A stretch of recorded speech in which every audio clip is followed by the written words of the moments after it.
This channel does not promote any violent, harmful, or illegal activities. All content provided by this channel is meant for an educational purpose only. বাংলাদেশে অশান্তির আবহে রাজ্যে মাথাচাড়া দিচ্ছে নতুন সংগঠন। রাজ্যের নতুন সংগঠনের কাজকর্মে উদ্বেগ বাড়ছে গোয়েন্দাদের। স্বরাষ্ট্র মন্ত্রক সংগঠনের গতিবিধি নিয়ে রিপোর্ট জমা পড়েছে। নতুন সংগঠনের সদর দফতর মধ্যপ্রাচ্যের একটি দেশ। ৩রা সেপ্টেম্বর সংগঠনের ভারতীয় শাখা মুর্শিদাবাদে বৈঠক করে। ২৮শে সেপ্টেম্বর ঢাকায় নতুন সংগঠনের সঙ্গে বড় বৈঠক হয়। নতুন সংগঠনের সদস্যদের সঙ্গে বৈঠক করে জামাতের ছায়া সঙ্গীরা।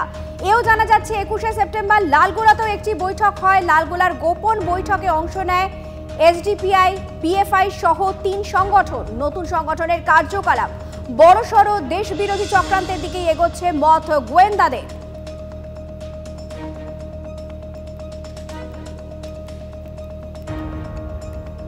সন্ত্রাসের জাল ছড়িয়ে দিতে ভারতেই জঙ্গিদের অস্ত্র প্রশিক্ষণ। ধৃত 10 আনসারুল্লাহ জঙ্গিকে জেরায় বিস্ফোরক সব তথ্য সামনে আসছে। অসমের কোকরাঝাড় জেলায় প্রশিক্ষণ শিবির চলেছে দীর্ঘদিন ধরে। বাংলাতেও আনসার জঙ্গিদের ট্রেনিং হয়েছে কিনা ধন্দে রয়েছেন গোয়েন্দারা। গোটা বিষয়টিকে খতিয়ে দেখা হচ্ছে। অসমের সঙ্গে সঙ্গে বাংলার যোগটা কিন্তু আরও জোরালোভাবে উঠে আসছে।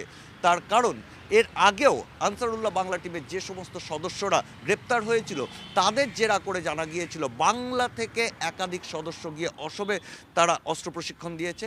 এবং এই যে পাশাপাশি দুটো রাজ্যের অস্ত্র প্রশিক্ষণের বিষয়টা সামনে আসছে, সেখান থেকে গোয়েন্দারা একটা বিষয়ে নিশ্চিত, তাদের ধারণাটা জোরালো হচ্ছে অসমের মতো এই রাজ্যেও আনসারুল্লাহ বাংলা টিমের সদস্যরা বা তাদের স্লিপার সেলের সদস্য, যাদেরকে আনসার বলা হয়, প্রশিক্ষিত সদস্য, তাদের অস্ত্র প্রশিক্ষণ হয়েছে, আইডি তৈরি করা প্রশিক্ষণ হয়েছে। এবং সেই জায়গায় দাঁড়িয়ে মুর্শিদাবাদ এবং মালদারও কিন্তু বিস্তীর্ণ চড়া এলাকা রয়েছে, যেগুলো নিরিবিলি, যেগুলো লোকচক্ষুর আড়ালে, যেখানে সাধারণত মানুষ যায় না, সেই সমস্ত জায়গাতেও কি তাহলে অস্ত্র প্রশিক্ষণ হয়েছে?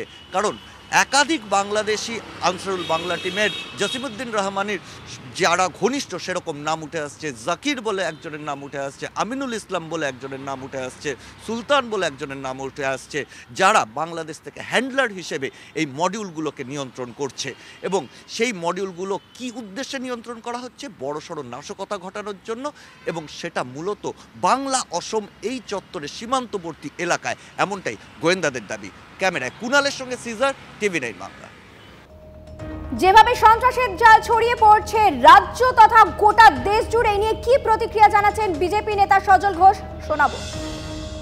সারা ভারতবর্ষের বিভিন্ন জায়গা থেকে পুলিশ এসে এই রাজ্য থেকে গ্রেপ্তার করছে।